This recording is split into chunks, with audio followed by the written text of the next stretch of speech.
श्री शिवाय नमस्तुभ्यं। ध्यान से अपनी एकादशी है। स्कंद पुराण यहाँ तक कहती है कि इस कथा के चरित्र को जो श्रवण कर लेता है उसको 26 एकादशी करना भी नहीं पड़ती। इस एकादशी की केवल ये कथा सुनकर ही वो तर जाता है। बहुत ध्यान से सुनना इसको, कथा तो बड़े भाव से सुन लो इसको, है? बड़े प्रेम से। इसलिए सारी एकादशियों में निर्जला एकादशी की महत्वता शास्त्र प्रमाण करता है महाराज। निर्जला एकादशी का उद्यापन जो करा जाता है, उसका उद्यापन और प्रदोष का जो उद्यापन करा जाता है, इन दोनों का क्रम लगभग एक जैसा ही। तो निर्जला पहुंची है और निर्जला ने जाकर भगवान नारायण से निवेदन करा। भगवान विष्णु ने पूछा, क्या बात है निर्जला, आज तुम खेलती हुई यहां पर आकर खड़ी हो गई, क्या हुआ क्या है? क्या तुमको गौलोक धाम में आनंद की अनुभूति नहीं हो रही जो तुम बैकुंठ में आई? निर्जला घूमती घूमती भगवान के सम्मुख में पहुंच गई। भगवान ने पूछ रहे हैं, बार बार पूछा, निर्जला हुआ क्या तुमको?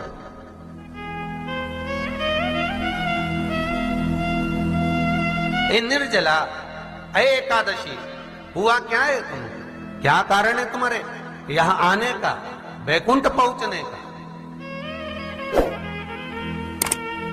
बहुत ध्यान देना महाराज। शास्त्र कहता है सोमवार, मंगलवार, बुधवार, गुरुवार, शुक्रवार, शनिवार, ये देवता वो देवता सबके व्रत कर लो, सारे व्रत कर लो, पर ये व्रत आपको परमात्मा के धाम तक लेकर नहीं जा सकते, क्योंकि इनका जो पुण्य है वो मृत्यु लोक में आप थोड़ा सा भी व्रत करते हैं तो पुण्य समाप्त हो जाता है। पर हिंदू धर्म के 3 व्रत ऐसे बता दिए जिन व्रतों का पुण्य समाप्त नहीं हुआ।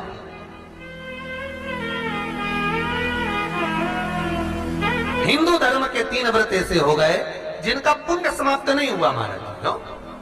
जिनका पुण्य प्रबलता में बढ़ता गया। पहले नंबर पर एकादशी,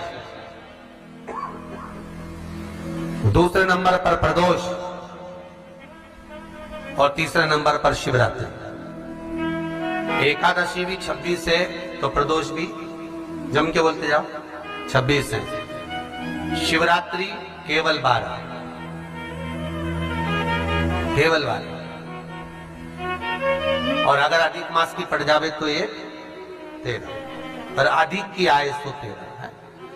तो यहां शास्त्र कह रहा है कि 3 व्रत हमारे यहाँ जिनका पुण्य समाप्त नहीं हुआ, जिनका पुण्य प्रबल हुआ, बड़ा, इसलिए आज भी माता एकादशी का व्रत करती है। और एकादशी का व्रत कर कर अगर कोई जीवात्मा को देते हैं, कोई मर भी गया तो उसको एकादशी का दान देते हैं। एकादशी का उसको दान दिया है। महाराज निर्जला खड़ी पूछा, क्यों आई हो, क्या कारण? निर्जला आई तब लक्ष्मी मैया उठकर निर्जला के करीब में गई। निर्जला बहुत सरल थी निर्जला। कहते हैं कामा एकादशी सबसे लंबी है। कौन सी एकादशी? कामा। फिर मोक्षदा उससे नीची है महाराज। और निर्जला जो है बिल्कुल छोटा स्वरूप है। निर्जला का मतलब देखा जाए तो केवल 2 चोटी करी हुई है।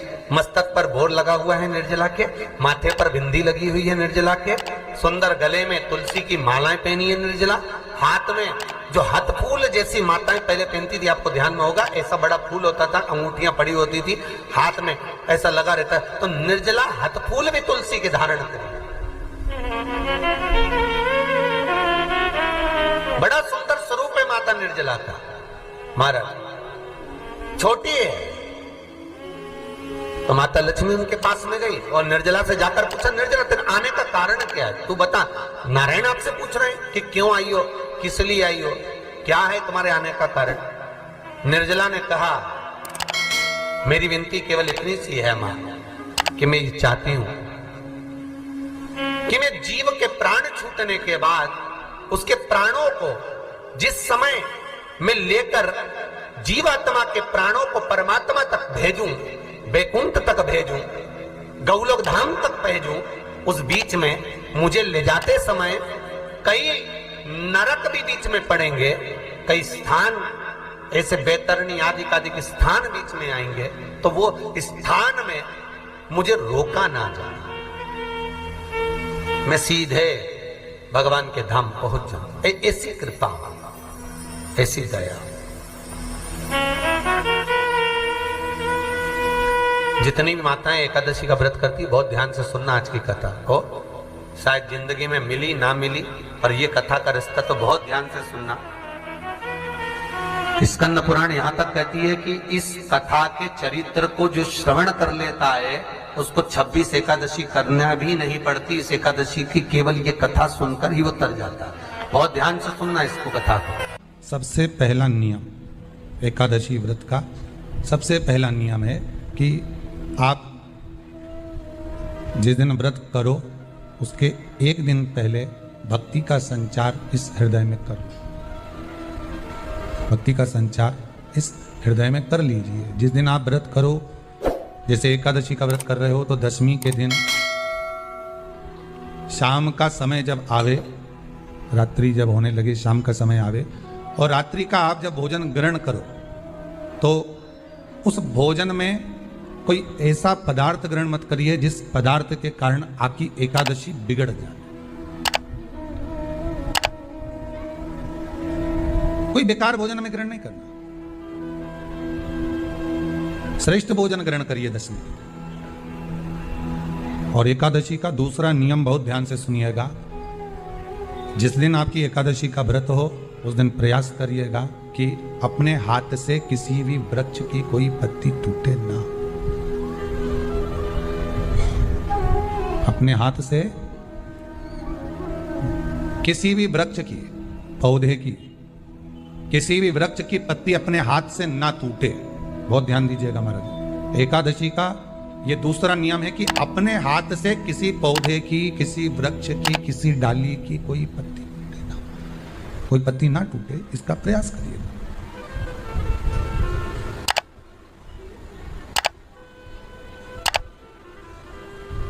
कितना सुंदर व्याख्यान कहा है, कितना सुंदर वर्णन है महाराज कि मात्र एकादशी का व्रत कर लेने पर, मात्र एकादशी का व्रत कर लेने पर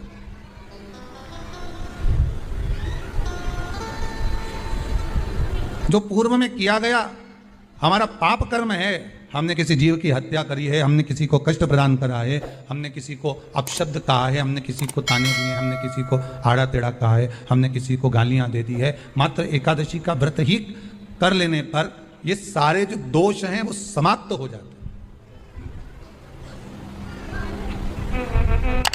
सारे दोष हमारे समाप्ति पर आ जाते हैं।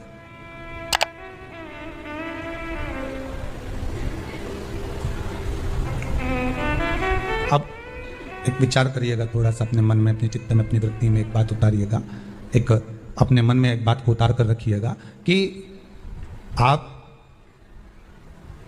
अपने पाप को, अपने पाप कर्म को जिस दिन क्षीण करने वाले हो, समाप्त करने वाले हो, अपने पाप को आप जिस दिन समाप्ति पर लेकर जा रहे हो तो उसके एक दिन पहले आपको प्रसन्नता होना चाहिए कि नहीं होना चाहिए कि कल मेरा पाप कटने वाला है, कल मेरा पाप समाप्त होने वाला है। जो मैंने पाप कर्म करा है वो समाप्त होगा, जो मैंने पाप कर्म करा है वो कल समाप्त हो जाएगा। तो एक दिन पहले आपके चेहरे पर प्रसन्नता हो कि ना हो?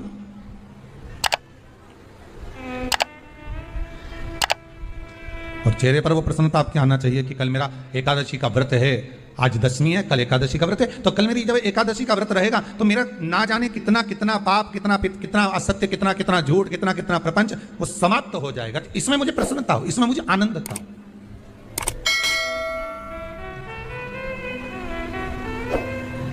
तो क्या कहा गया कि प्रयास करिएगा कि एकादशी के दिन कोई वृक्ष की, कोई डाली की, कोई कोपल की कोई पत्ती ना तोड़ी जाए।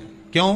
तो कहा अगर उस पत्ती को हम तोड़ देते हैं, वृक्ष की पत्ती को या क्यारे में लगी हुई कोई डाली की पत्ती को हम तोड़ देते हैं तो एकादशी का पुण्य फल प्राप्त नहीं होता, एकादशी का कोई फल हमारे खाते में नहीं जाता, पुण्य फल प्राप्त। अब फिर भले तुम चाहे तुमने मोरदन खाया हो, चाहे तुमने फिर चिप्स खाई हो, चाहे तुमने फिर व्रत का कितना ही सामान खा गए और तुमने सोचा कि आज मेरी एकादशी है, तो फिर उसका कोई फल प्राप्त नहीं है, उसका कोई सुख प्राप्त नहीं है आपको। फिर रहे हैं वो भी श्रवण करें। एकादशी के दिन बन सके एक बेलपत्र, उस बेलपत्र के मध्य भाग में बीच वाली पत्ती पर लाल चंदन और दोनों पत्तियों पर पीला चंदन, नीचे वाली दोनों पत्तियों पर पीला चंदन, बीच वाली पत्ती पर लाल चंदन और दोनों पत्तियों पर पीला चंदन। और इसी बेलपत्र के साथ में जो लाल चंदन वाला जो पत्ती है उस पर एक श्वेत पुष्प, सफेद फूल रखकर आप अपनी कामना कर जब आपको जल चढ़ाते चढ़ाते 3 महीना, 4 महीना, 5 महीना, 6 महीना आपके हो जाए और बाबा देवाधिदेव महादेव को जल चढ़ाते चढ़ाते समय बीत जाए, तब बाबा से अपने दिल की बात कहने के लिए लाल चंदन, सफेद पुष्प, पीला चंदन दोनों पत्तियों पर अपने हाथ में लेकर कामना कर अशोक सुंदरी वाली जगह पर जब हम उसको समर्पित कर, अशोक सुंदरी वाली जगह पर